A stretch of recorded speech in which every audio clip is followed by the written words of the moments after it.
family. We have no script. We're an improvisational theater troupe who takes your suggestions and turns them into pieces right in front of your very eyes. And since we have no script, we have no idea what we're doing without you. So when we ask you for a suggestion, as we will throughout the evening, just shout out the first thing that comes to your mind. Freeze! That electrifying opening was a one-time only opening. You'll not see that opening done again. Tonight or any other night. As a matter of fact, we're going to do this opening again a different way. Let's do it backwards. Was it white? Was it white? When his eyes was white. What?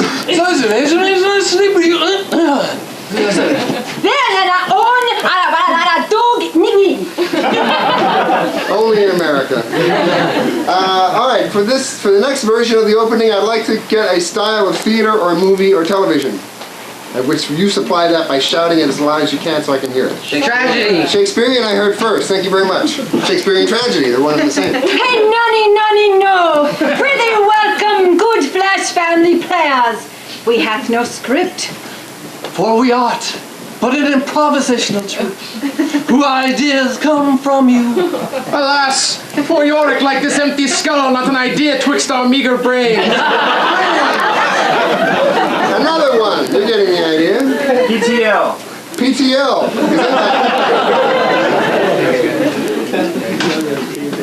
Good evening and welcome to Flash family.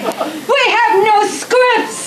And as you know, we rely on you for everything. And as much as we can get from you, we'll do. And if you don't shout out some ideas, God is going to call us home. Can I have a musical style?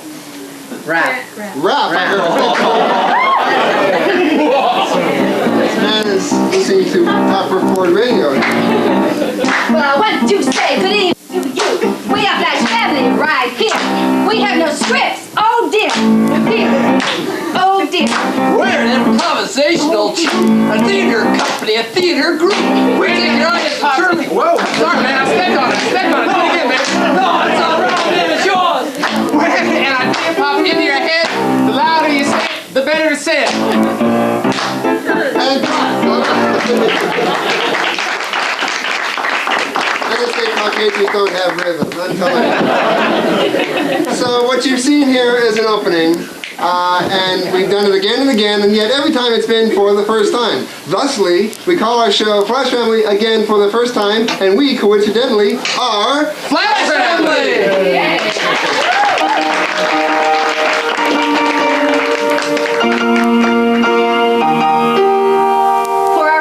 Suggestion. What we'd like from you now is a theme that runs through your daily life.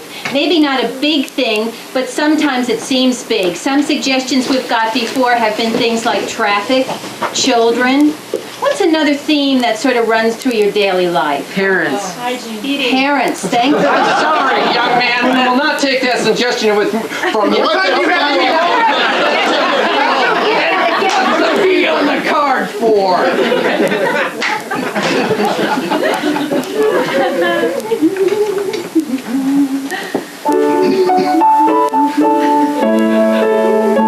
Honey, it's time.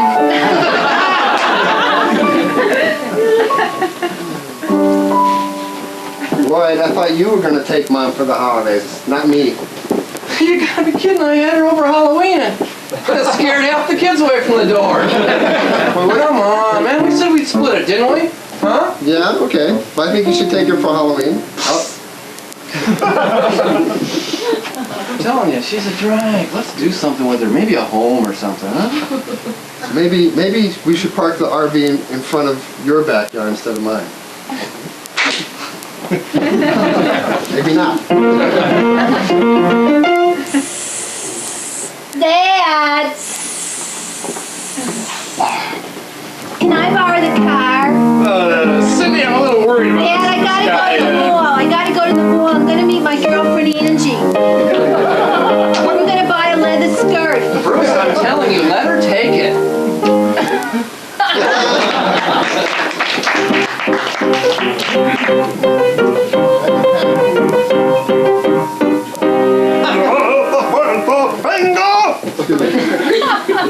This is my Italian blood. What can I say? Thank you. What we're going to do now involves visual aids. We spare no expense. And what we're going to do now is a classically old theater game. It's so old we've forgotten how to play it. So we're going to do it again. And it's called Who Am I? And basically what's going to happen is one of the players is going to come out here as if he knows what his occupation is, when in fact he does not. And you will supply that occupation. So somebody will be back there playing with their lips and holding their ears, so they won't be hearing what you say. But I'm going to come out amongst you. I'm taking a risk early on. And I'm going to get a specific occupation from you. I'll write it on this sheet and then we'll all be in on it. And as I say, then the player will come out and pretend to play, well, he will play the scene, he won't pretend to. Play the scene as if he knows who he is, and once he guesses who he is, the scene is over and we can go on to something else. Okay? You like that? Okay, who's got one? I got one. I'll go way back if you guys don't have any of these okay,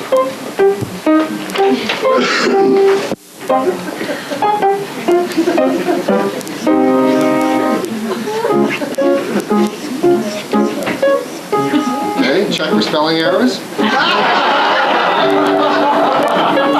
And no time do you guys want to say this out loud, okay? Alright, burn this. Alright, where are we, by the way? A public location. Library. Library, thank you.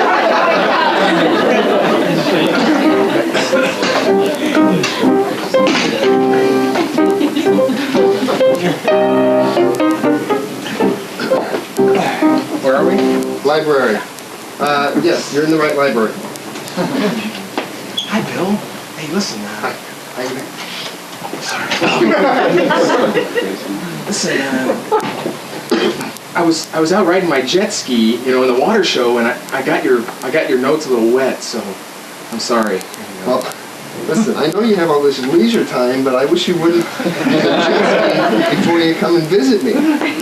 Well, you know, it's just the routine at the office is getting me down lately, you know, just cooped up in that big high-rise all day. I mean, they let you go into the offices now? Sometimes, you know, sometimes I gotta deliver the payroll or something once in a while. Oh, payroll. You leave with the payroll. Well, I mean, you know, I gotta do something to work out the stress. You know, it's a very high-pressure job. There's lots of people counting on me.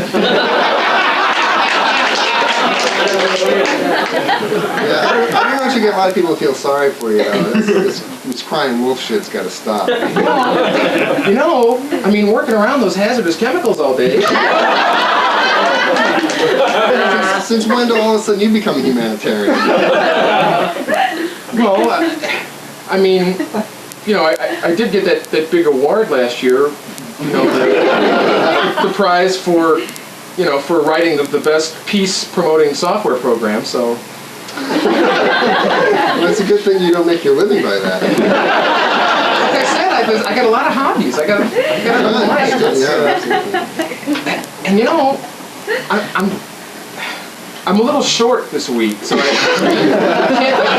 can't pay that money. You're short? Yeah, you and some Latin American countries are short. Well, I mean, you know, being an actor, I can't even afford to have my picture taken. It's. If you're going to be an actor, you better start focusing on acting. Well, I mean, I don't know how much time I can fill up, you know, because my job is so boring. You know, that's the first sign that you've been doing it too long. If you think that stress and adrenaline are too boring, it's time to move on, Jack. Well, it's just it's when those people chase me, it's. Well, it's probably because you call too much attention to yourself. You gotta find a way to conduct business without letting people on. So you don't think that pair of pantyhose with Pee Wee Herman painted on the front was a good idea? Probably not. No. You know, if you don't want to be recognized doing that, it's not going to work. Well, listen. I robbed my last bank. Okay, so now does that mean you're going to have more time for the other thing?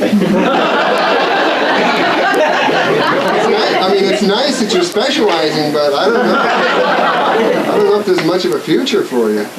Well, you know, I couldn't get into the Jewel Thieves retirement home. I know, like your dad wanted you to, I know. But listen, you can't follow in his footsteps. You're your own man. You got to pave your own way. Well, okay, it's just that when you work for Caltrans, you don't get any respect. Yeah, it's a good thing you tore up that application. I'm telling you, although there's all this stress and everything, you know, working outdoors is it's just great. I mean, I love it. But, you know, riding that big tractor around all the time. Yeah, I know you've carved out a whole market for yourself, but I think, you know, I don't know if they appreciate you out there in Kansas.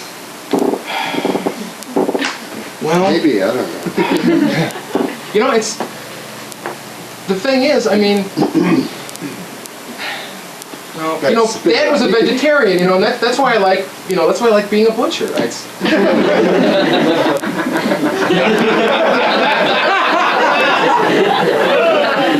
Well, if you like being a butcher, you should pursue it, huh?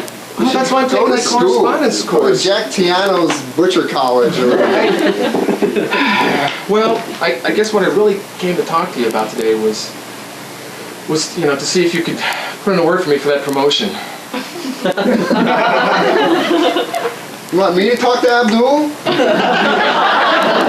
Hey, look, even terrorists network. Oh. Yeah, the day Abdul becomes a terrorist, I mean, he's got the attitude but not the skills. Well, it's just a sideline. I mean, I know that. I don't like robbing convenience stores. Well, they don't appreciate it either. You know, I think you got to think bigger. I think you're getting real schizophrenic here, you know? It's like you got these nickel and dime hobbies and everything. And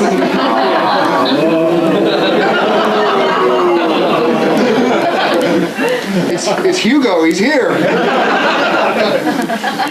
Batten down the hatches, tape up the windows. You know, mints aren't everything they're cracked up to be. Mince? Yeah. Like mince pie or? No, like the U.S. mint. Oh, the mint. Well, I'm sorry you're disappointed in our I'm running money monetary all the system. time. It just drives me crazy. No wonder you don't like the mint. Your pockets are bulging with this stuff. It's amazing your pants don't fall down. Well, you know, I'm always kind of ashamed to tell people that I panhandle. Like I say, they don't believe it dressed like that. Jesus Christ, get a reality check. Well, sometimes I feel bad when people lose all their money on those penny stocks that I sell them. Then don't sell them. I mean, it's very simple. I think you ought to put your energy into being the best you can be without all these sidelights. Either that or find something easier. Well, you know, I like that hard physical part of it. Yeah, I know you get beat up all the time. You know, I would bruise from head to foot. I'd have a hard time with the physicality of it also. Well, I mean, you know, you gotta expect to be beat up if you're gonna, you know, run numbers for the mob. I know, but it's a good thing that you got out of that and went on.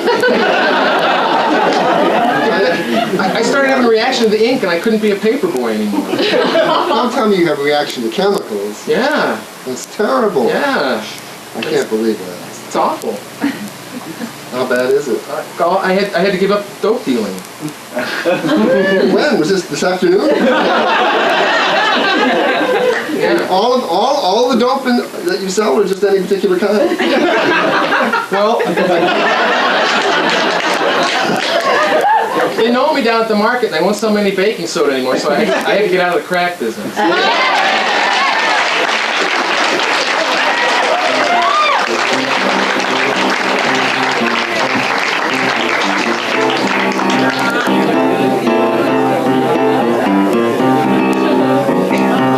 You were starting to let up.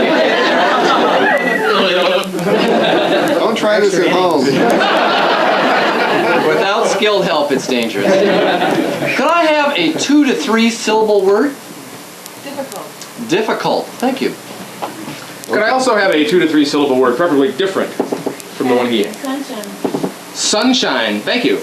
And I feel a little cocky tonight. Could I have a 3 to 4 syllable word? Insanity? Say again? Insanity? And it fits. Insanity. Your word? Insanity. Difficult? Sunshine.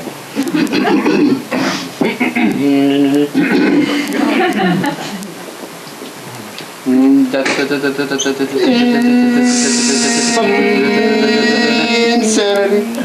Sunshine. Insanity.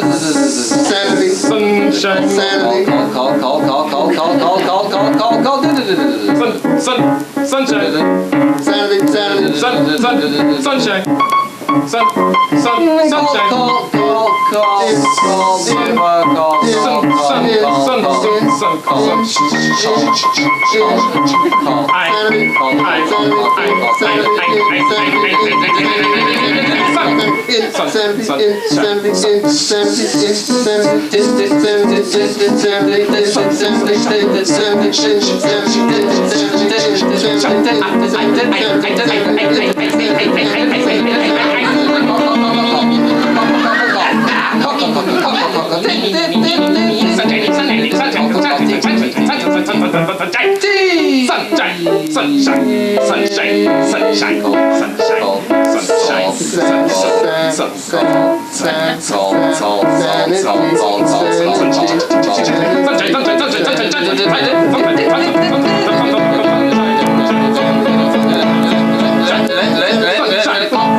Well, so far tonight we've been making a lot of noise up here. So for the next couple of pieces we're going to shut up and explore some things silently. So could I have a suggestion from you of perhaps a vice or a virtue? In the past we've had greed, we've had lust. What's a vice or a virtue? Fear. I'm sorry? Fear. Fear. Thank you. Are you sure we want that one?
And that was our look at fear.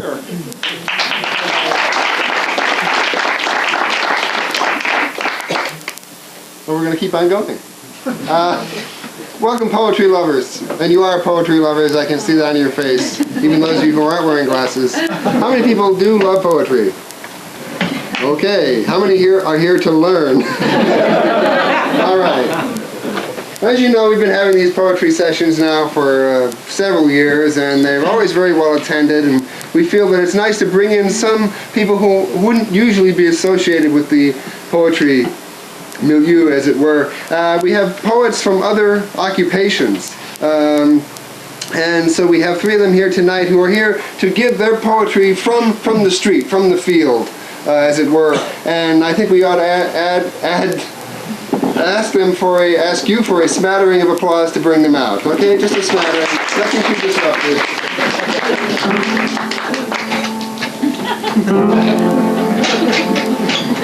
Have a seat. I'll introduce you in a minute. And first of all, I know you all recognize her. What is her occupation? Prison guard. Prison guard.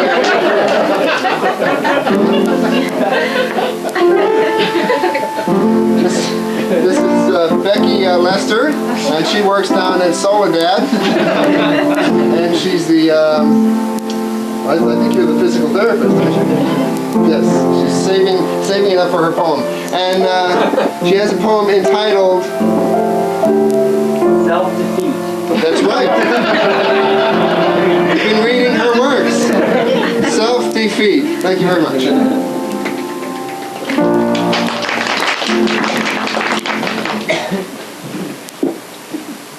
The morning sun rose over the hill.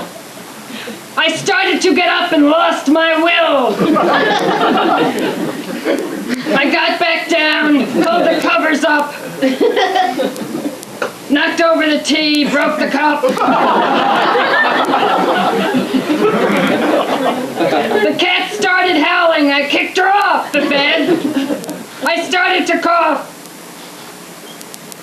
Self-defeat. It'll get you every time. It'll get you with no reason and no rhyme. You get up feeling good one day. You get dressed. You go out and play. A big black cloud comes over your head. You go back home, you wish you were dead. Self-defeat is an insidious thing.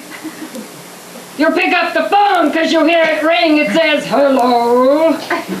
Are you happy today? I just thought I would come your way. I'm self-defeat. I'm defeating you. And there's nothing you can do." So I searched and searched to find something new, to find something good to get me through. And I found the prison.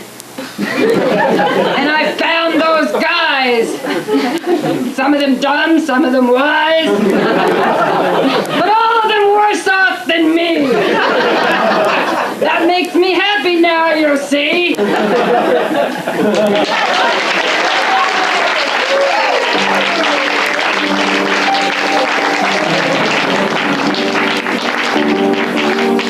Sentiment I'm sure we can all relate to. Plea for understanding from the penal community. And I choke up every time I hear it. Okay, and the next occupation... Sex therapist! It's one of those nights, isn't it? Did you know, boys, that masturbation can relieve some of that tension? And of course, you recognize the voice. It's Dr. Hans Leffler. And his poetic essay is entitled Getting Some.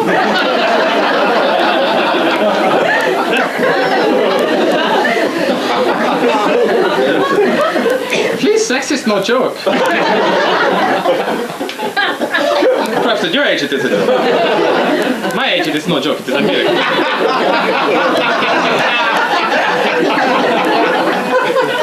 Getting some.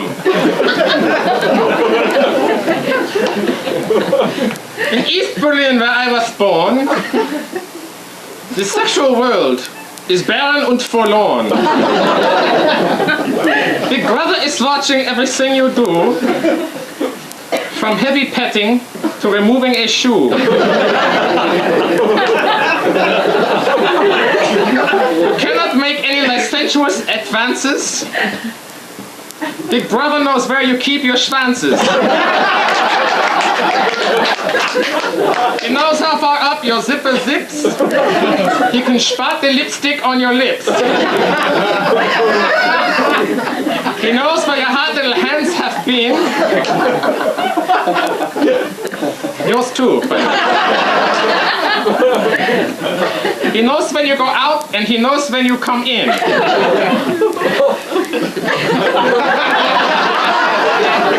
He knows every smooth line that the pickup artist uses. He knows when you try to get girls by singing the blues. In short, it was hell trying to score because Big Brother was always on the other side of the door. You never knew when or where Big Brother would be in your sexual hair. Out on a date, watching the submarine races, or innocently indoors, exchanging glances. Big Brother was everywhere, in the boudoir too. Big Brother is always watching you. So what I say, if you want to get some, don't be stupid, don't be dumb. Don't go down to the wall and make a fuss. Don't try to escape on the underside of a bus. Don't go over where the barbed wire is. Don't go by where the German shepherds will give you a kiss. Don't try to tunnel under or go around. Forget it, you're stuck in this sexless town. So the best way to get some, and here's my advice. Order a magazine, you'll find it's nice.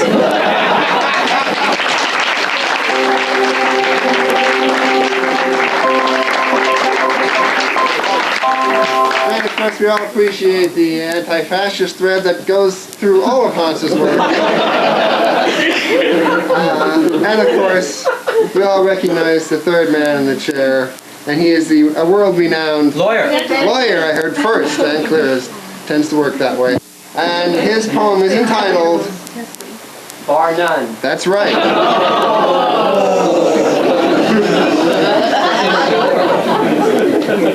It's not copywritten. Okay. Bar none. I'm sorry. It's Hank Gesticular. Thank you.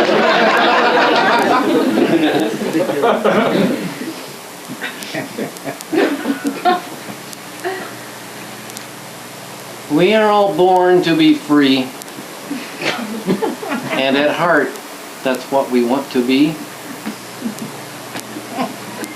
But it is not always easy to be free. That's why I became a lawyer, see.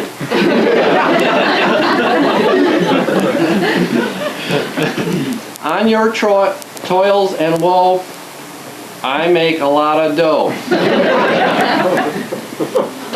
When you're in jail and behind bars, I'm there to scare away the scars.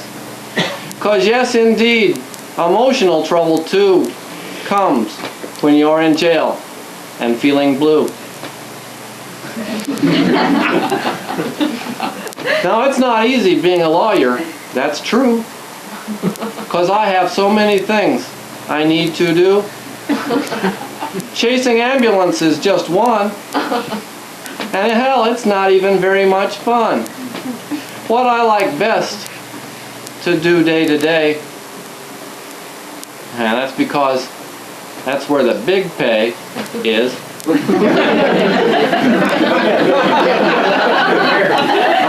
I'm a lawyer. What do you want? Is finding some bigwig stuck in a jam. Someone caught with their fingers in a scam. That's when I come to play. That's when I pull out my trusty sword and help them balance justice.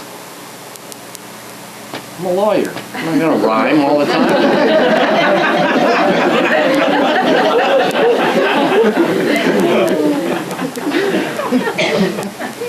My number's 88243. If you need me, I can set you free. All you need is lots of money, 'cause I charge a high fee.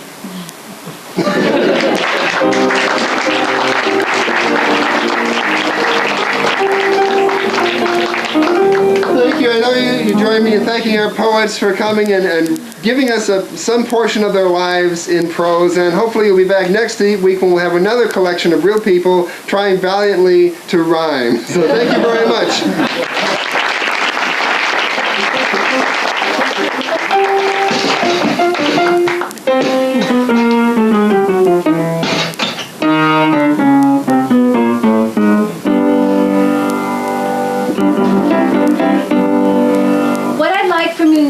Is a consonant except for X, Q, Z, and Y.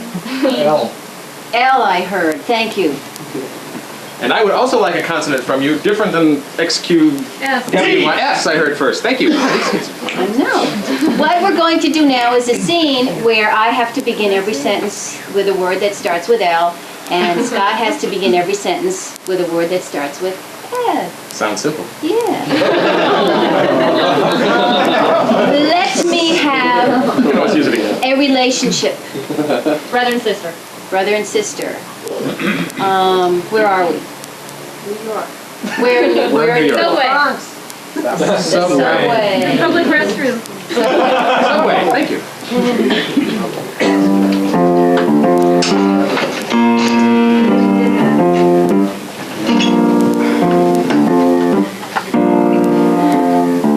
Look,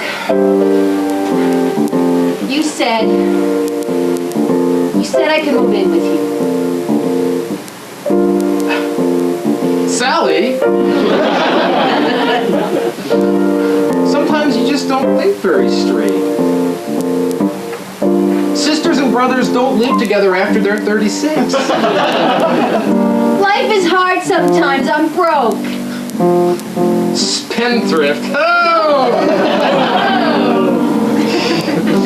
Sometimes I just don't know where all your money goes. I mean... Listen, it goes. That's all you have to know. 6 figures a year and it goes? Lester took most of it. Sounds like a familiar pattern in your life. Some sleazebag leech comes along. Lordy, don't I know it. Sucks all your money out. Slaps you around. Says goodbye. Sort of like what Dad did to Mom. Let's cut the shit, okay? Let me move in. Like it used to be. Sandra's not going to like this.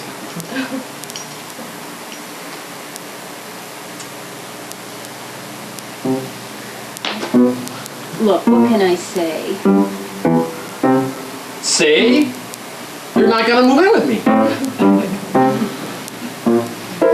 Stop running around with all these gigolos. Settle down with a nice guy.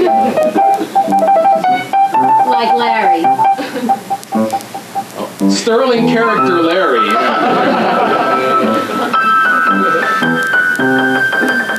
Yeah, solipsisms used to just trip off his tongue and he just went right for it.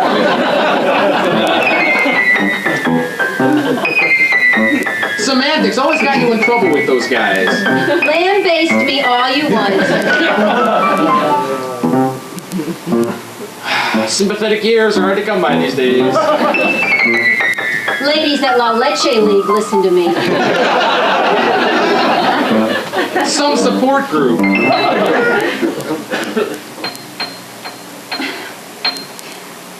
Ladders are in my way. So that's what it's all about? You didn't get the promotion? Linguini, they promoted Linguini. Sycophant Linguini? Suck up to the boss Linguini? Smudge on the ink blotter of life Linguini?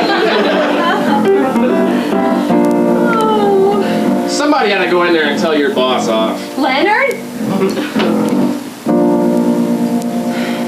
such a silky smooth slime ball. Leopards don't change their spots. Strangulation is too good for that ball. Like it or not, I'm yours. So be it.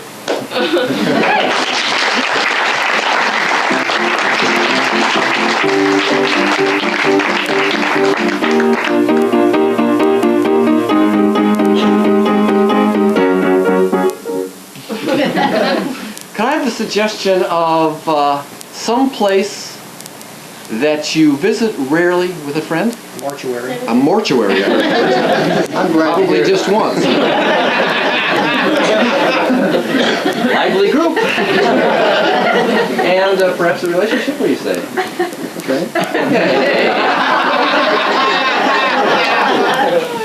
Could we have a relationship, the two of us? Slave. Master slave. In a mortuary. Thank you. Daly City, I've seen it.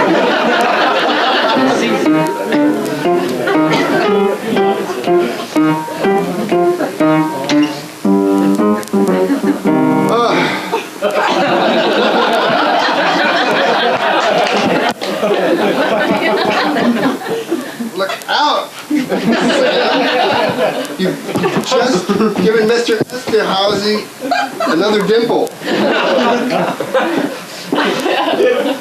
Where did you want Livingston? What I wanted you is to respect my space. I'm sorry, sir. I'm in the middle of giving this guy formaldehyde blood, and you stumble in here like you've been on a bender. Well, I was in back collecting the Floss, the dental floss, yeah. I need that too, because this guy's got plaque up the ass.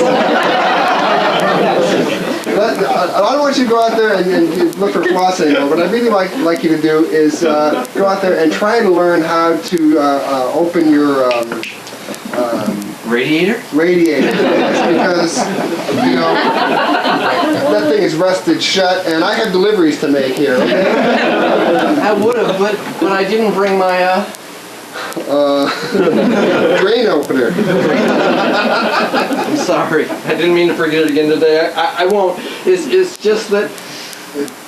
You told me you were cutting down on drain opener. I was hoping that program was going to help you learn how to deal with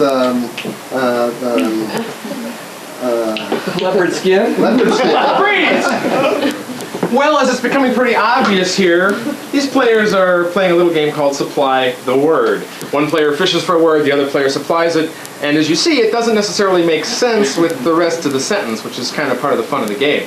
For the rest of the scene, when these players start fishing for a word, and they sort of look out to you, just shout out the first word that comes into your head, and it will become part of the scene. Okay? Please, sir, let me have Mrs. Thong's leopard skin coat. They'll never miss it. We'll close the casket. How will they ever know? They'll know because you leave a big wad of Clearasil! Clearasil. They'll notice you right away. Look at that. You got to have a 12. When you got to get out of adolescence? You're 40 years old. I'm sorry, but the memory, it's still with me. The fond memory of my Car phone. car phone. Told you you couldn't afford it. That seems like $1,200 a minute. And you've eaten the wrong numbers. You know, please get off your knees, because every time you get on your knees, you remind me of when you used to belong to that religious order, the Knights of... Birds! The Knights of Birds. Remember Bird Knights? Oh, not that. I can still see the giant turd. They're extinct now, but don't hallucinate. Please don't hallucinate. I can't afford the medical insurance. Now listen, I think it's time you straightened up and I taught you a new trade, because if you're going to work in the mortuary, you have to learn how to... Shovel shit? Shovel shit. Please, maybe that's what I need to deal with that memory. I think so. I don't know. You know, if your sister didn't tell me to hire you, I would have left you out where you were, which was in the middle of Des Moines. Des Moines, where they're all dead people. Sir, that's why you said I'd be perfect for this job. Wasn't it? Wasn't that the very reason that I said that most of the people I had lived with were stiffs. Listen,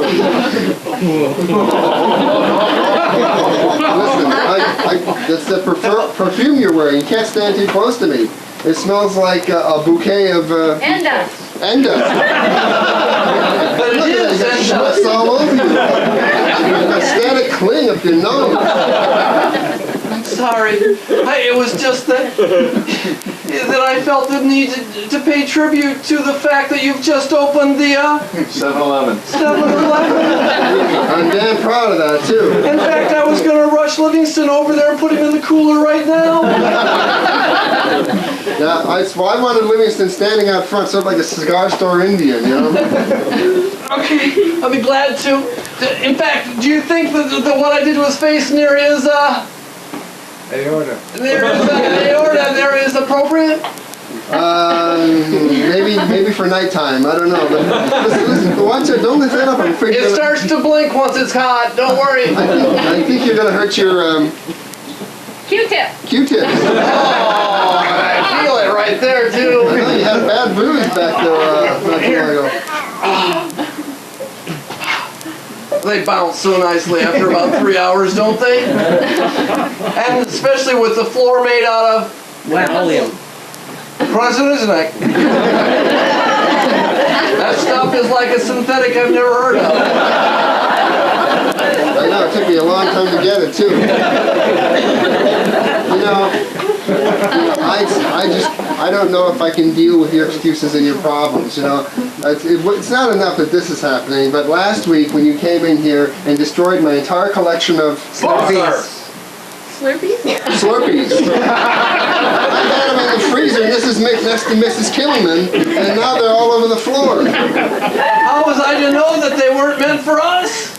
They weren't meant for you because they didn't have your name written on the front of the Trachea. trachea. I can't even see my trachea. How do I know? The Slurpee trachea. Did you go to school? You want to? I tell you what, I'm sorry. You can punish me. Why don't you whip me 1,000 times with a Pinky. pinky? That's a good idea. No, I wouldn't give you the pleasure. You know what I'm thinking of doing? I'm thinking of letting you go back to your old job when you were the head of Harbor Gloria. Rubber Gloves.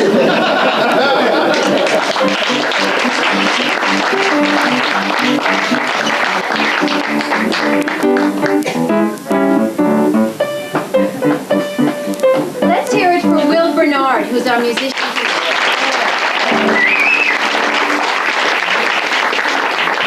This is the part of the show where Will gets to direct us. We call it improvising with music.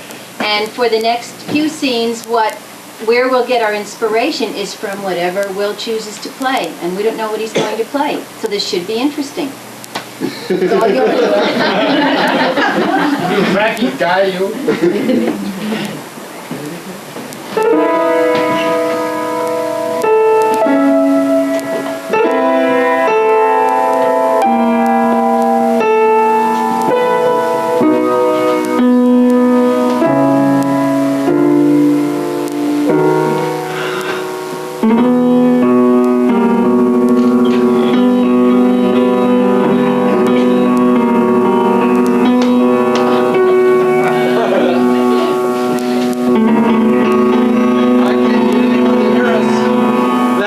Door must be 12 inches thick at least. It's a sign of oxygen deprivation. I'm starting to go with these 3.5-minute yawns. Almost like when your mother comes over.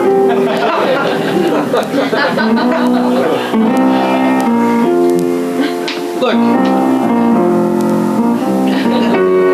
It's my turn in the chair. Wake me up when it's your shift. Just keep tapping.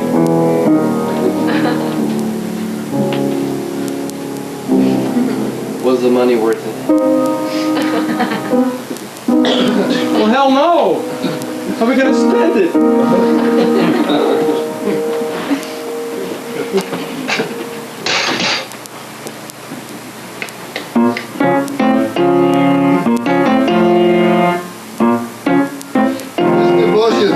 Kraj się stać.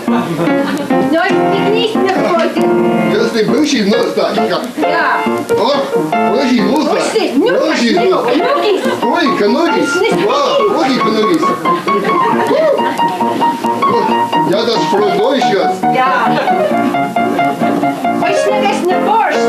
Jest nie borscht. Borscht.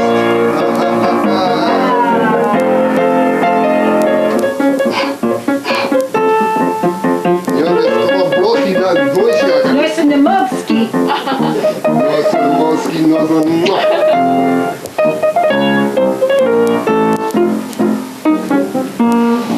Jedziesz w broci jest. Ja.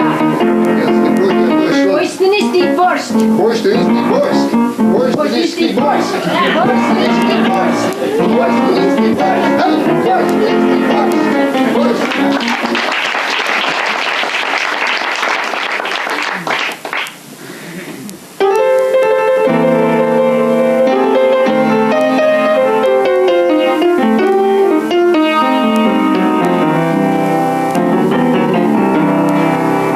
Joe walked into the room with a swagger. He took out a pack of cigarettes, tamped it once on his hand, removed the cigarette, lit it with a cheap Bic lighter, and stood there looking pensive. The lighter didn't work. He tapped it against his hand. He tapped it against the sole of his shoe. He tapped it. It worked. He took a long drag on his cigarette.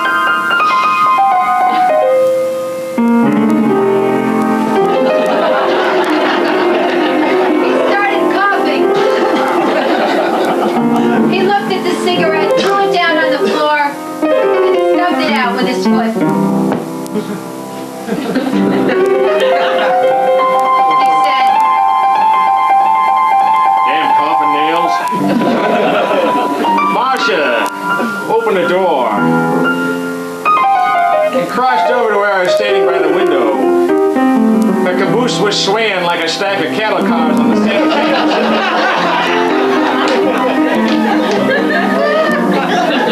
She eyed me with that look that could have turned a 58 Studebaker into a puddle of jello. Laying one of those long, thin, manicured hands. The kind of hand that was just made to dip into a sugar daddy's bankroll. She pouted her lips with that pout that had turned many a Hollywood producer's head, and said, "Get the bourbon, honey." Joe walked to the desk. He pulled open the bottom drawer. It was the wrong drawer. He pulled open the other bottom drawer, took out the bottle and 2 shot glasses. He brought them over, gave me the bottle, and proceeded to clean the shot glasses on the tail of his shirt.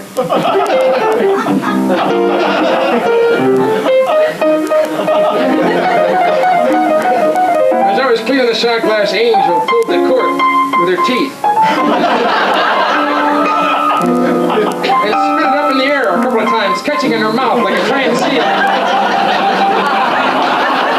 She began humming the Star Spangled Banner as she did this. Joe took the cork out of my mouth. He put it in his left ear.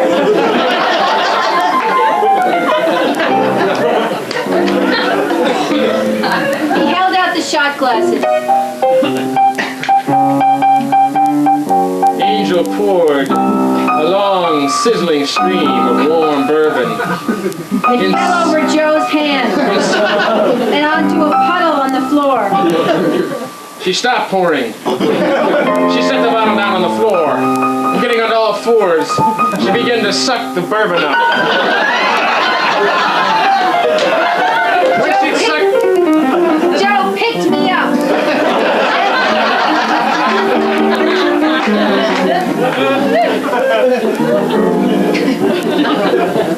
He went over to the desk, Opened the top drawer.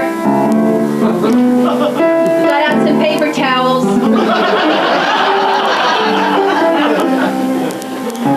Sashayed back. Got down on the floor and started to wipe up the bourbon. He wiped faster and faster.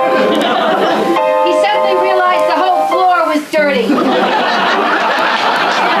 He started to clean the whole floor. He took what was left of the bourbon and dumped it on the floor so it would be wet. He was in a frenzy now. He rolled the whole roll of paper towels across the floor. He stood up and started to tap dance on the paper towels. Before I can go any further, Angel grabbed me in a passionate embrace and stopped me from dancing. You always were a sucker for the big finish, Angel.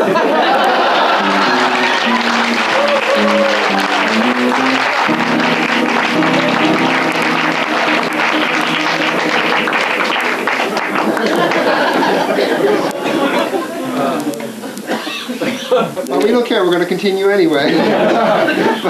What I'd like from you now is something a little different.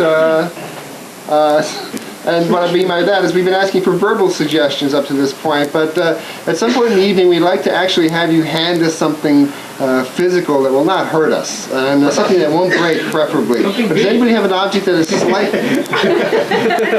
Do I know you? Okay. The mind reels. Okay. This is based on your suggestion of... Okay. Doc, I want to talk to you about my bypass.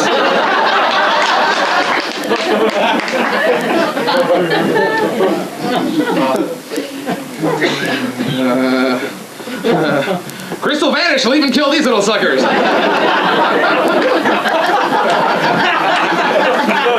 Thank you.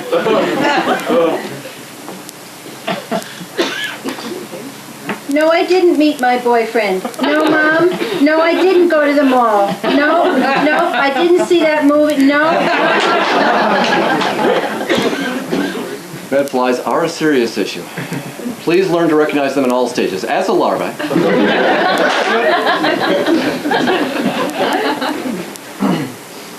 What, you never seen Siamese twins before?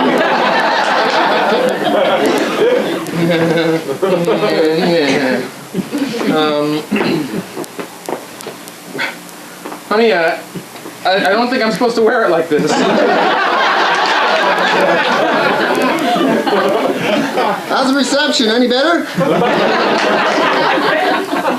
Lady of Spain.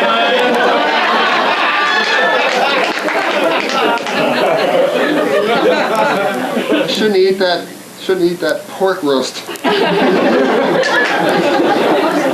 Yes, jokesters, it's the new trick tampon. Get this, dear lady friends. Yeah! Honey, sorry about the trick tampon. Come on out.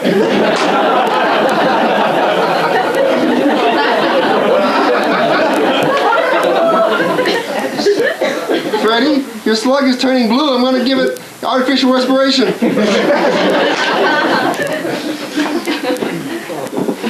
Mom, all the other kids are innies.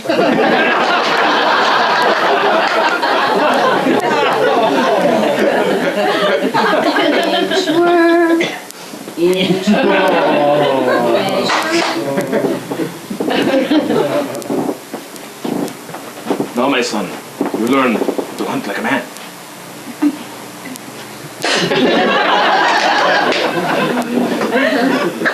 New at Sizzler, steak and blue thing, $9.95. Why, yes, General. We can ship those. We can ship those to the first infantry right away. They'll be $2,500 a piece. Yeah, that's it. $2,500. Yeah. New from Rice-A-Roni, new wave pasta.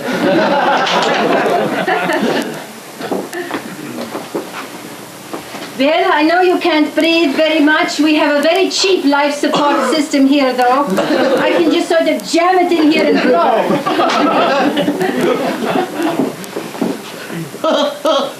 Okay, boys and girls, now at the playhouse, we're going to talk about tapeworms.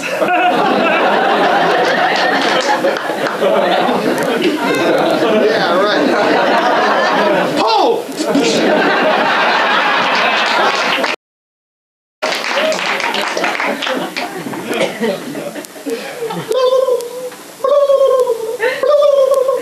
Dive, you fool, dive! Can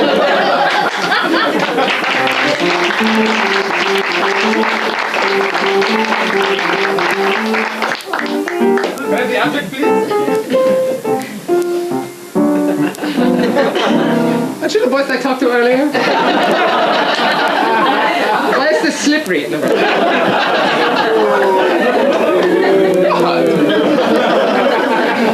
Thought I left that out in the rain. So far we've had a great first half, and there are refreshments and all kinds of things available. Right.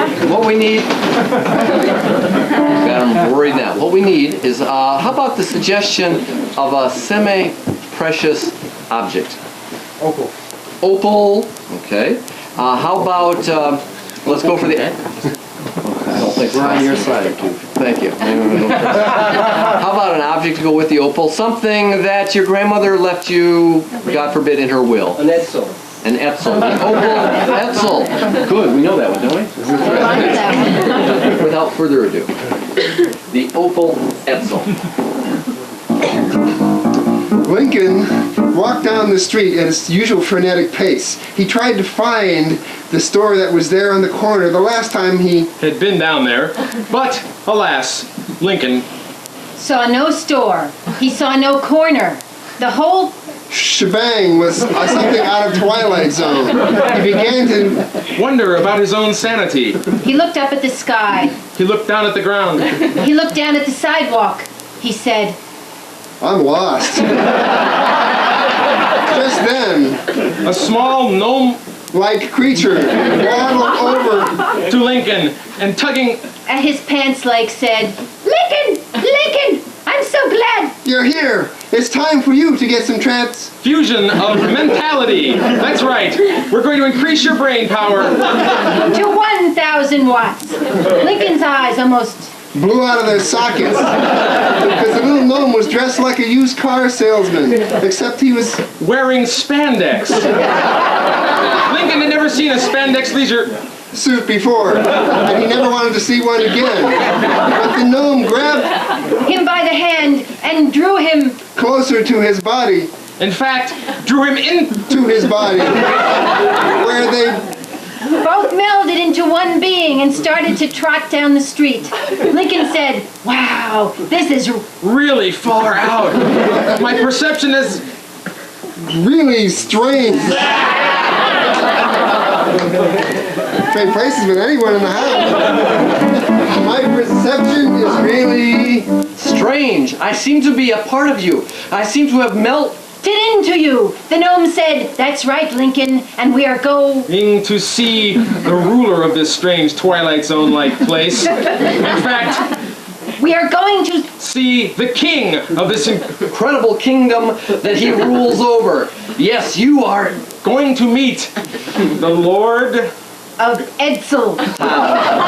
Edsel Town was a private party. No one was allowed in without a pass.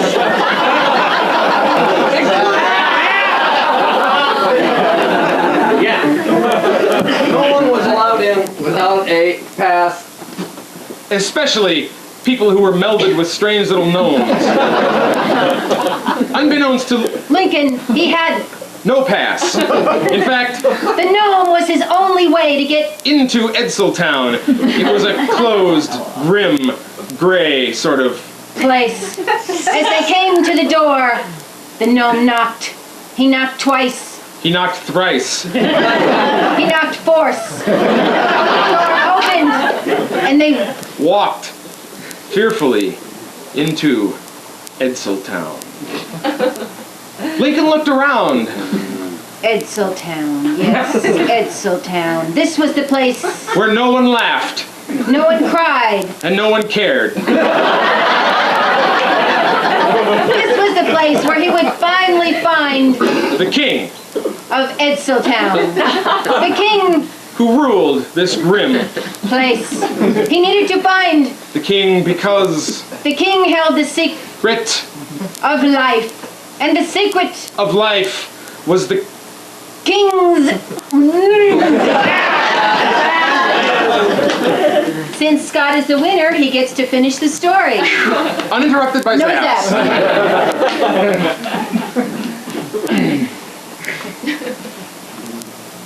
Lincoln, melded with the gnome in his dual personality, strode down the grim streets of Edseltown. The shops were closed and dingy, and those that were open had barren shelves. People shuffled by with downcast eyes in their gray suits and gray dresses. The sky was gray, the buildings were gray, everything was gray. As Lincoln neared the palace, he saw a brilliant ray of multicolored light shining from a little crack in a door off to one side. I wonder what that is, said Lincoln to himself. I don't know, said the gnome. Remember, I'm in here too.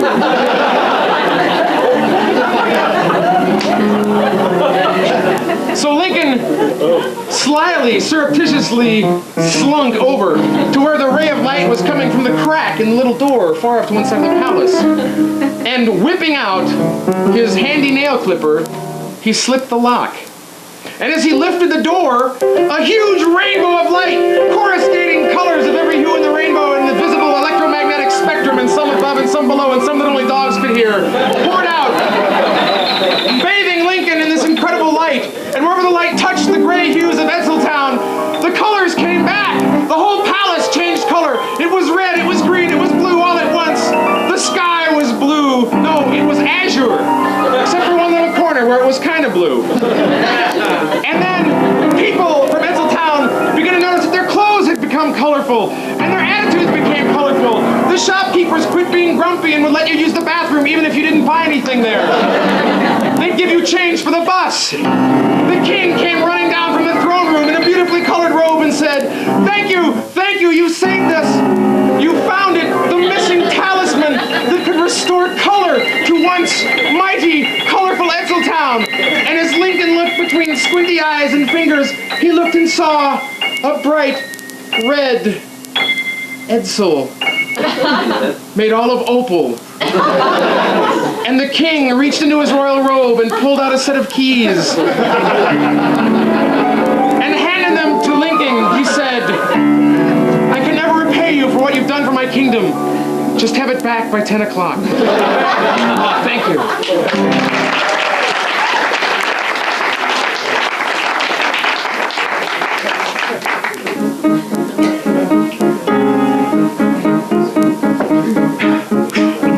There's only 4 of us, you work harder.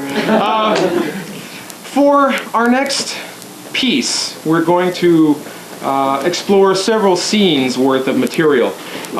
And for a theme, we'd like you to take a minute and think a little bit, as opposed to just yelling it out as we've been trying to get to it all. Okay, 50 minutes of yell it out, now we want you to make up your mind. It's a long piece, and we generally like to get something that's a little deeper, a little broader, something that maybe goes across cultural boundaries, something that transcends nationalities, ethnic, religion, race, all that kind of stuff. In the past, we've had things like sex, birth, death, what else? Responsibility we just had last week. We've had spontaneity, oddly enough. Guilt. Greed, all those good things. So take a second and dip down into your subconscious there. I'm sorry? Honesty. Honesty, I heard. So, Flash Family will now take a look at honesty. Thank you.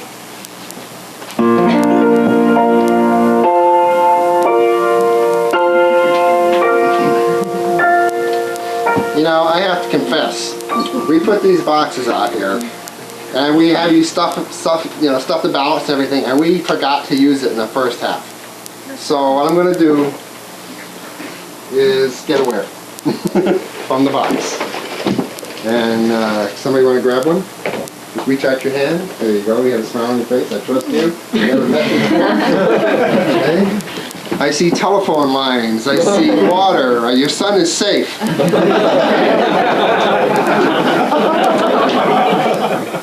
You're better off, eh? Okay. Honesty at Buckingham Palace.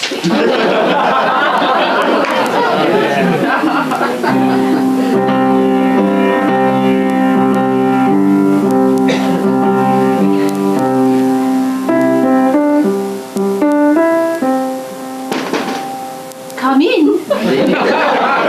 Is it clear? Oh, yes. Come in, Sir George. Now, Sir George, don't touch. You'll get the ermine dirty. I'm sorry, my lady, but we have such few and precious moments together. Do you like this one? Yes, yes, yes, I like them all, you know that. Or do you like this one better? I suppose the emeralds are better on you, but must you continue to try those on? It is so trying. Oh, Sir George, I love my crowns. I know that, but it's jewels of another sort that I wish you were interested in.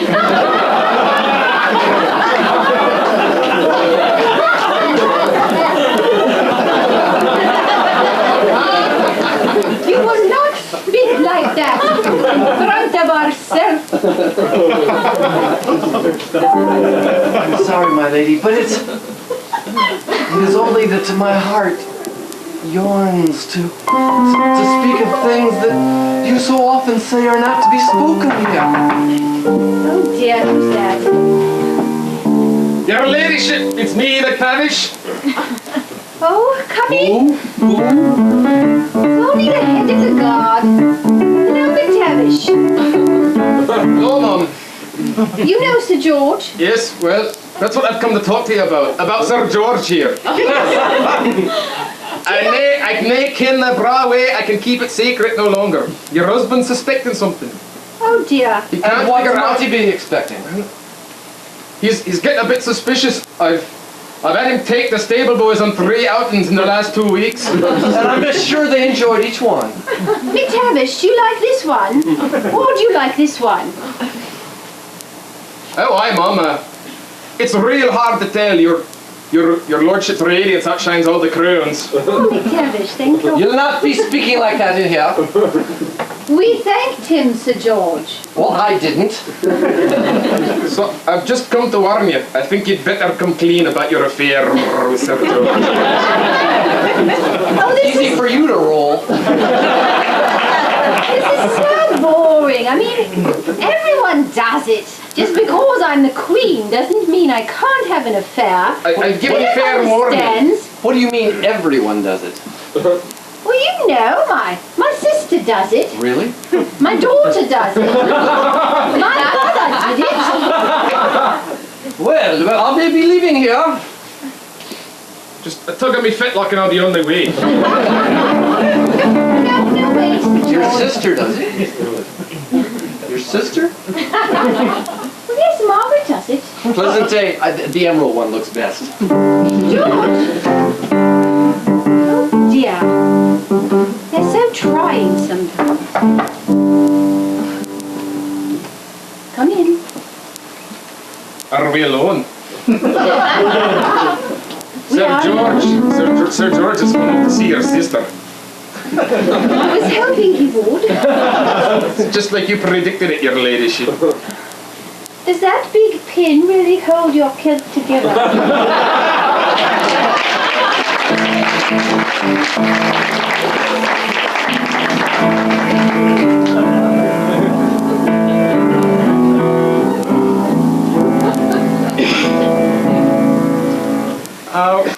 At one time in your life or another, you've probably been in a situation where you wanted to be really honest with the person and tell them just how you were feeling, but because of the circumstances and maybe even the fact of where you were, you just sort of had to keep up the polite small talk. What kind of situation might that be? Dinner party.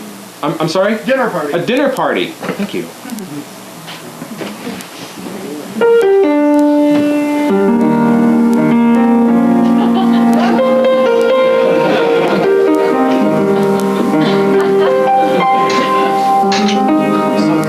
Hey, Greg, how you doing?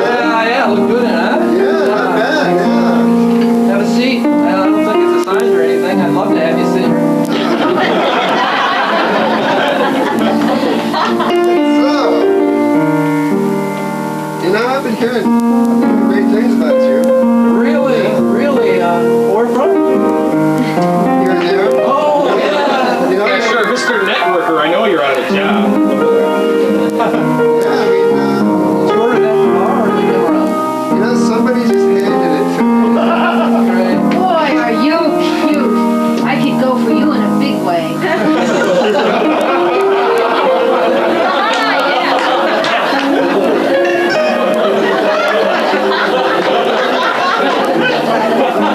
$3. No, yeah, I love I Marina. can put it on the edge of my tongue. It's, Speaking of pits, how's your marriage? How Where'd was you your move out? marriage these days? Your wife moved out. oh, Marine. Yeah, well, it's one of those things, you know, when you have relationships, you take a chance. And, I don't know, we were just kind of growing in opposite directions, sort of like a wandering Jew. Yeah, speaking of plants growing, I heard there are plants growing on your bed, pal. I'd like to take a chance with you, big boy. That wasn't an aspersion to Jews, though, right? That was just kind of a...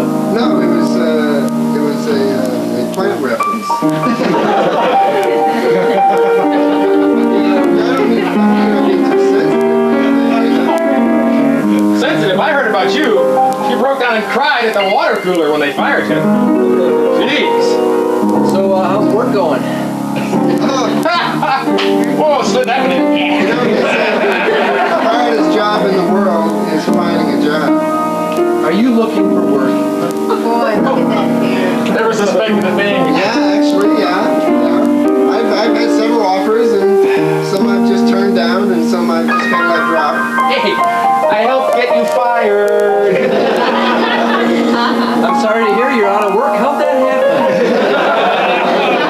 Well, it was sort of like there was nowhere else for me to go. They couldn't use my skills anymore. You know what I mean? Can't even afford dry cleaning anymore, can you? God, I wish I didn't have such a crush on you. You know, I've been actually wanting to get together sometime and do some lunch or something. Me too. I miss talking to you. Lunch I guess I'll be picking up the tab, won't I, you leech? Lunch and a lot of... Because I mean, we started out at the same time. You know, we got a lot of history in this place together. I don't think what happens. There's an asshole again. Just because he has a tan, he thinks he can shit on people. You think I've forgotten how you broke Marjorie and I up at senior year of college? I don't Your think it mom. hurts that his father's the boss either. I think that's a part of it. See, you don't know the politics. You're not playing it by the rules. You're absolutely right. offended somebody. That's probably what happened in the Boy, job. I can hardly keep my hands off you. I carry a grudge, okay? 15 years later, you made Marjorie break up with me, and your ass is mine. See, what happened is you offended someone. Not like me, you do things, you forget them quickly. Yeah. But somebody in the organization said the wrong thing. You know, Hannah, I think if we got to get, I like your input. I would love to get your input. What's the input? I would love your input. Is this I would love your input. Is this from the Shop Canet designer collection? Really? Oh, you could pay less, but why?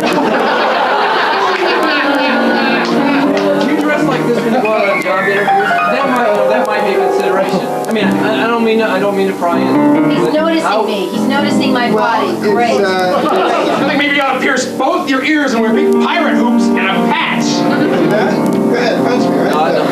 Good, touch me. Come on. Please, touch me. This one used to fit. I am planning to eat.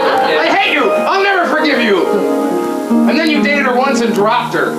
You scum. Do you see Marjorie still? Wow, Marjorie, yeah. Marjorie, Wow, yeah. Marjorie, no. Why, I oughta... You know, just like you, I've been through a lot of change.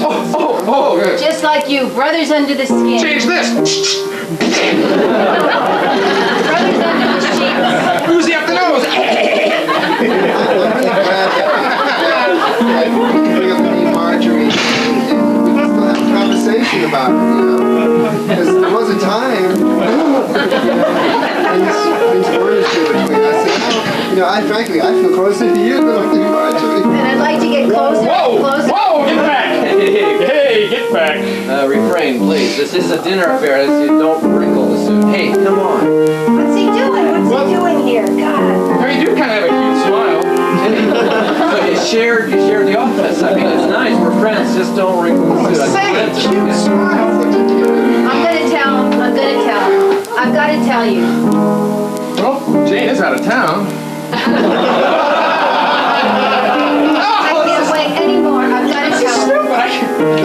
This is another tray of meatballs. You want to get in line? No, I don't think so. No. Just wait till they come by the table. They'll be by. Whatever you do, don't invite him over to see the new audio video system. I hope he invites me over to see something. Anything. Don't invite him over. No. I can invite him over. I can invite him over to see my CD player. The wall here. Say, you know, they I thought I was somewhere else. remastered the entire Jim Neighbors collection. I was wondering if I could get them over and play a few discs. Don't admit that you got Johnny Mathis on Neighbors, CD. like you've never heard of before. I just got home with Johnny Mathis. And don't say anything about the Judy Garland tapes. You should hear the Judy Garland.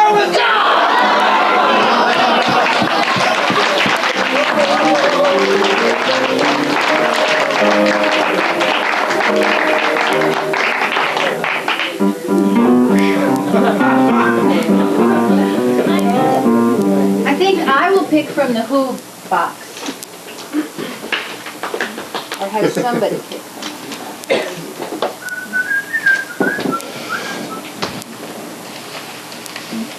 Thank you.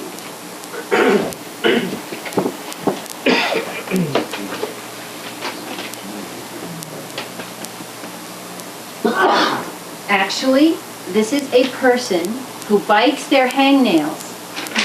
Thank you.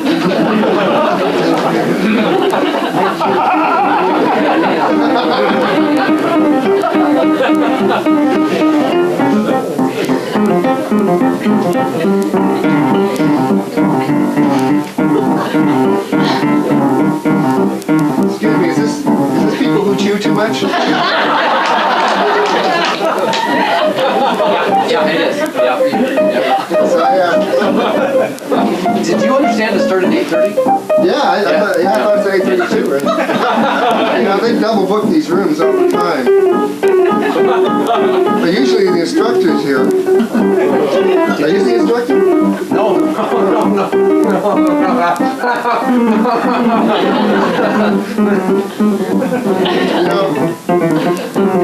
Excuse me. You wouldn't have an emery board on you, right? Yeah, I do actually. Maybe number 7, a little down. A little finer grain. That's a special one. I like that one a lot myself. I use that on my toes. It's got a good bounce to it. It does, doesn't it? It's a fiberglass. Get in there, honey. It's for your own good. Harry!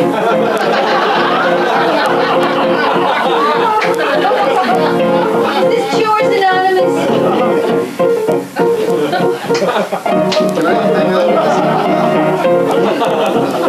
this? So Shane. We didn't have to go these lengths. Don't you think this is going to... You know, I think we should stand up for ourselves. We've been pushed around by the culture long enough. We should be able to stick anything in our mouth that we want. You're right. Look, honey, I'll be back to pick you up when this is over. I'll just be out front. I can't stay. I feel weird.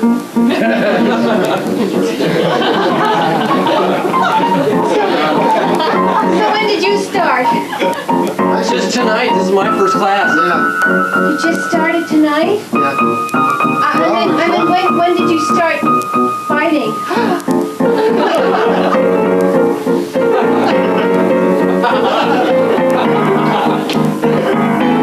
Sorry. My medicine is wearing off, my medication. I always have, I think. Me too. I was born with my fist in my mouth. You too? Yes. Yeah, me too. Yeah. I started in utero. Really? I'm from I Cleveland. remember. I remember. Is there a steam leak in here? So you have seniority here now. Well, I do. And you know, somehow it's more important when you're a woman because... Is that your gum? Not anymore.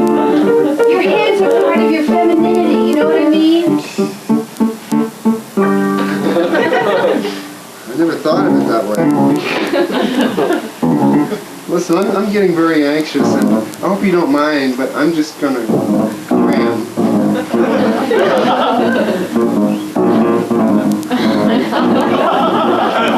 You get that? That's really small. Oh, I'd love to. It's mine. He gave it to me. I'll do it.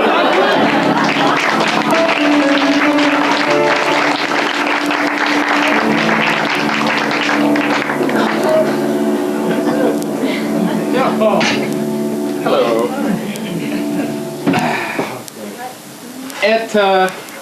At some point, you have to be able to be honest. Who's the one person in your life that you find it hardest to be honest with? Myself. Mother. Yourself. Mother. I heard first. Myself. Thank you.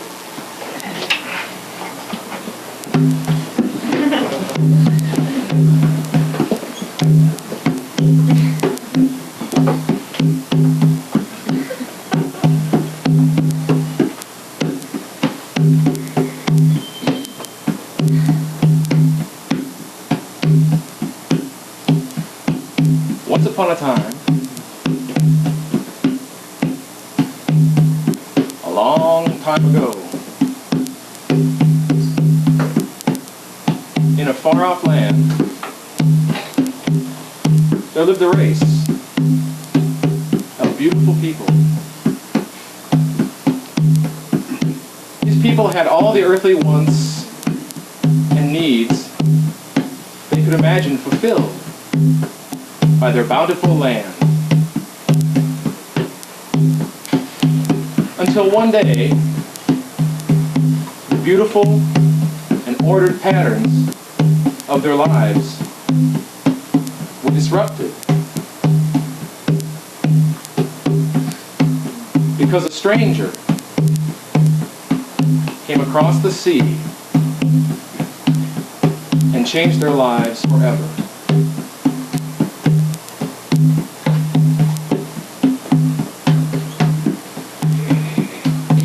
The winds blew unusually strong, and as the ships entered the harbor, where never ships had been before, the people looked with wide eyes at the creatures that had come to their land.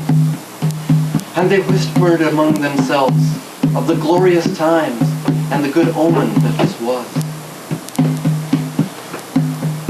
But not for long.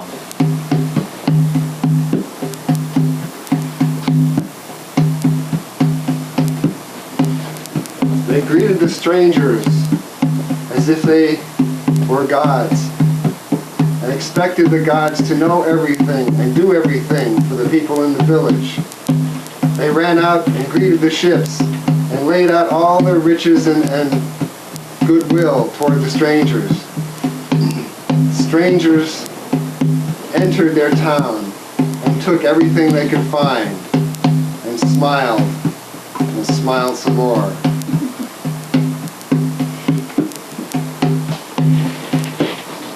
And the people still believed they were gods. They were left with nothing.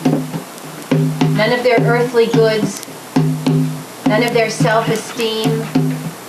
Their houses were destroyed, their children taken. And they believed it was the will of the gods.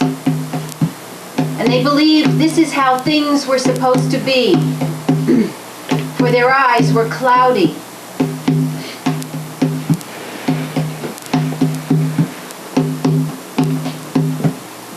And when the strangers who would be gods had left, leaving behind devastation, taking the children into slavery, still the people erected temples of stone and told stories to the new children about the fair gods who had visited the village. But one man who had been crippled, a child, and had been passed over by the beautiful strangers, remembered the truth. And one day in the market square, he couldn't stand it anymore. And and he climbed up on the tallest part of the square, on top of the broken rock that was left of the beautiful city. And weeping, he began to cry out against these men who would be gods, and try to uncloud the people's eyes, and awaken them to the terrible tragedy that had befallen their lives. But the people, hearing this man, picked up stones from the marketplace and stoned him. And they shut his mouth, and their eyes remained clouded.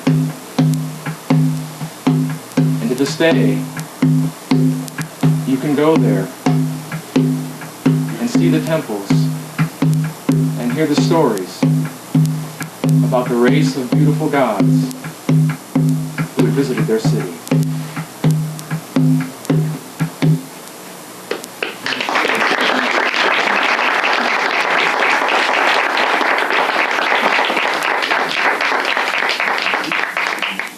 Yeah, come on in, Albert.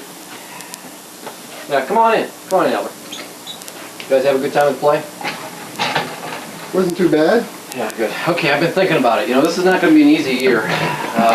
You know, there's no strife. The economics are pretty good. You know, if you're going to win this election, you need an idea, a theme. You know, and the Albert name. I mean, Albert Lincoln. What does that get you, huh? What's my name? That's what my parents called me. Yeah, great. Second Ethel Lincoln. No, you got this wrong. You got this wrong. See, it's too long. It sounds unrefined. You need something homey. Something people can kind of grab onto. You know, an image. Like Dirk or something? Or Dirk Lincoln. Well, it's nice. No, it's too hard. It's too hard. And let's stick closer to home. What do you say? Something like, how does Abe hit you? I think it's been used. I don't know if I can ride on those coattails. Hey, that's what this is about. Politics. Come on. Listen, my campaign cannot afford that kind of chicanery. You know, people know that I'm not Abraham Lincoln who freed the slaves and you know, won the Civil War and died in office. Hey, what they don't know doesn't hurt us.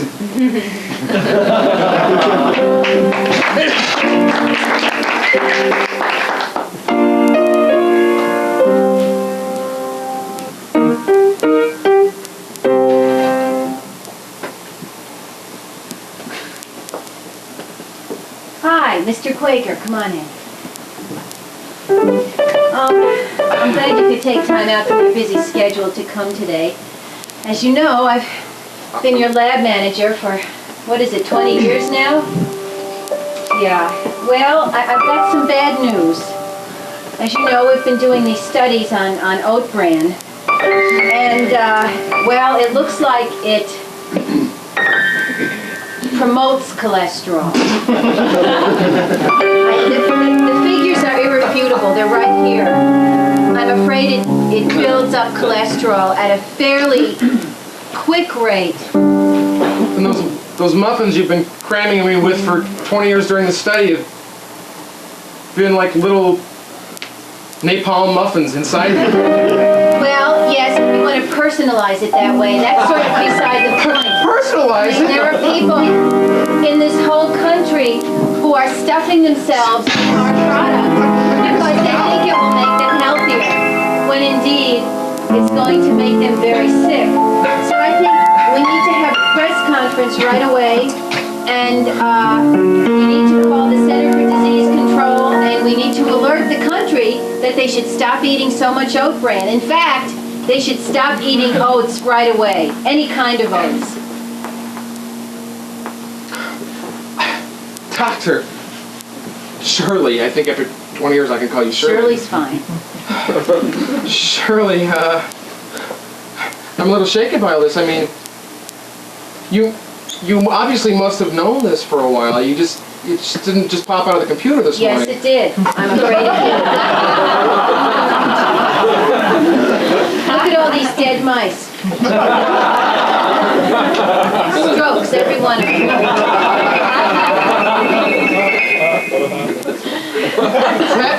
Mr. Quaker, John, if I may call you that after 20 years. That means we're going to have to... We're going to have to take our product off the shelves we're going to have a major press conference, and we'll probably end up going bankrupt to pay the lawsuits. So, I guess this isn't a good time to ask you to leave your husband then. John, you promised you wouldn't talk about that. I ask you once a year, every 20 years, and So this is it. I'll say no. You can ask me next year. I may not be around next year thanks to your muffins of death from hell. Well, John, I'm just a bit concerned you're not dealing with this issue right now. I mean, you should be on the phone to Washington. You should be calling our ad agency. You should be showing them these poor mice. See these mice? For 20 years, this has been my ego every time you turn me down. I dance on your mice. Leave your husband. I may have like 5 minutes. Will you take Quaker Oats off the shelf? Will you have the press conference? Will you tell people to stop eating oat bran? Couldn't we just have Wilford Brimley come in and loop the spots and just have him say, "It's the wrong thing to do"? Wouldn't that be enough? No. Listen, if you don't do this, I will. I think it's better coming from you. You show a little humility. You tell them we were wrong. You tell them we'll try and make it right. I don't know. We'll find something else that takes out the cholesterol. I mean, I've heard of having egg on your face, but this is like I have egg in my arteries now because of this. Well, we do have one mouse. Now, this was early on in the experiment. I took him off the oat bran, and I started feeding him prune whip.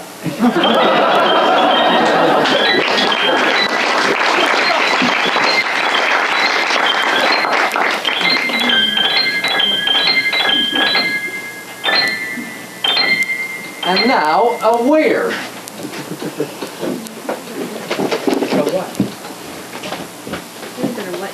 Yeah, no what?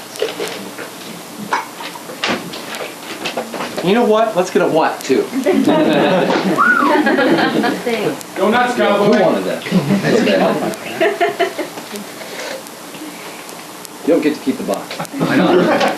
No, what's a different category.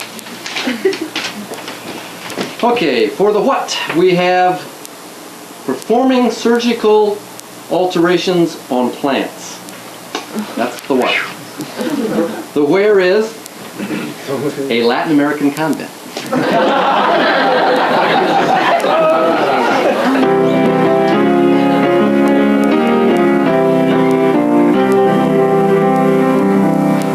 That's generalissimo. Please, don't shoot your chauffeur, generalissimo. It's only a mistake.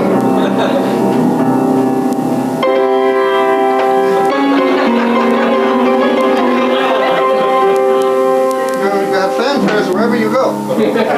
Generalissimo, look, the science division has gotten together and we have learned how to disguise cocaine plants. So now, only for holidays. Now, when the DEA comes by, it's the DEA. Okay, I don't care. The DEA, when they come by, they see what looks like a field of tulips. Well, watch, see?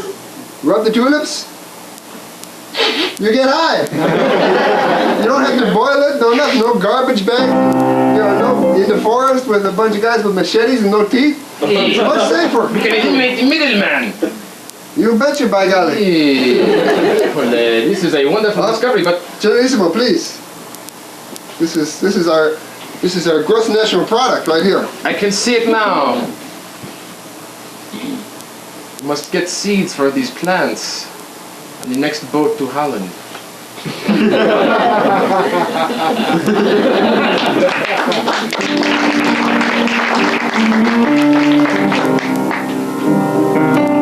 It's a simple game anyone can play. Watch, I dropped the ball under this one. But where is it now? Wrong. Wrong. There it is. Okay, put your money down. No problem here. Here we go again. The ball, right?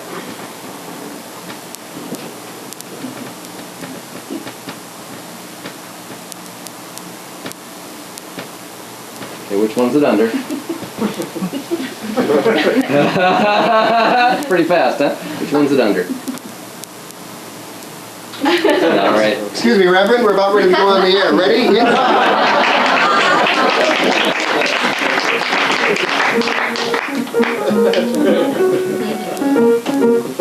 That was Flash Family's look at honesty.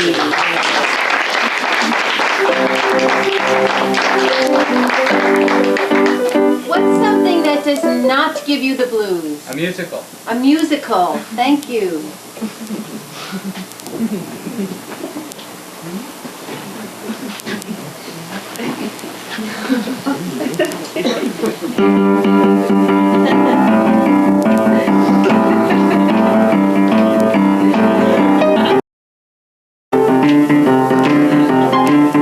If we can snap along, it appeared to be new. It'll make your neighbor wonder if you should be snapping or not. I like musicals, I know where it's at. I like Ethel, I even like the cats. Oh, baby. And I can't think of a line to save my ass. Having real trouble singing any musical tune. I have trouble singing any musical tune. But if I'm lucky, I'll come up with a rhyme real soon. I love to be in a musical, but you know I can't sing or dance. I'd love to be in a musical, but I can't sing or That's dance. like with the IRS left. Maybe they wouldn't mind if I took off my pants. Well, now Andrew Lloyd Webber is the king of Broadway, but if his musical's got a plot, what it is, you know I couldn't say. It's $50 a ticket to see somebody dressed like a cat, or I was like a Phantom of the Opera, baby, and you know that's where it's at. You got the spectacle and the music, but it don't make no sense. I'd rather sit home and listen to the cats yowling on the fence.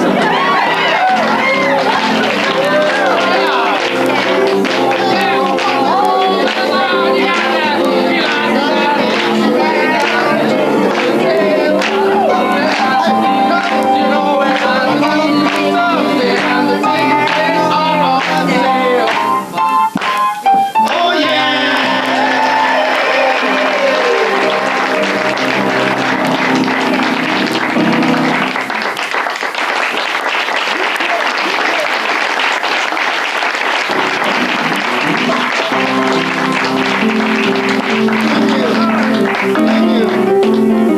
Thank you very much for coming to the second show of a probably 5-show run. We never know exactly know.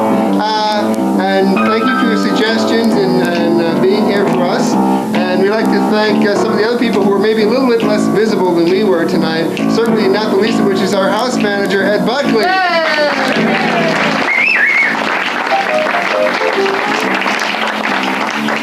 And of course, you will all file out in an orderly fashion when he sends off the flare gun, okay? The other person who's been improvising with us all night is our light person, Linda Keck.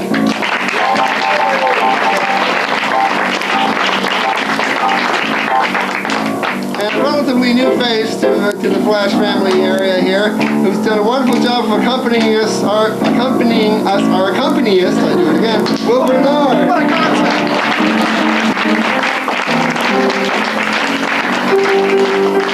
And of course, there's one more person that we need to talk about, the person who's not here tonight, the mother figure of us all. She's not working hard tonight, but I think we should say hello to her. So everybody turn around, face the camera, and say, "Hi, Sue!" Hi, Sue! Hi, Sue! Even in the cheap seats. Okay, and of course, we are as Keith Anderson.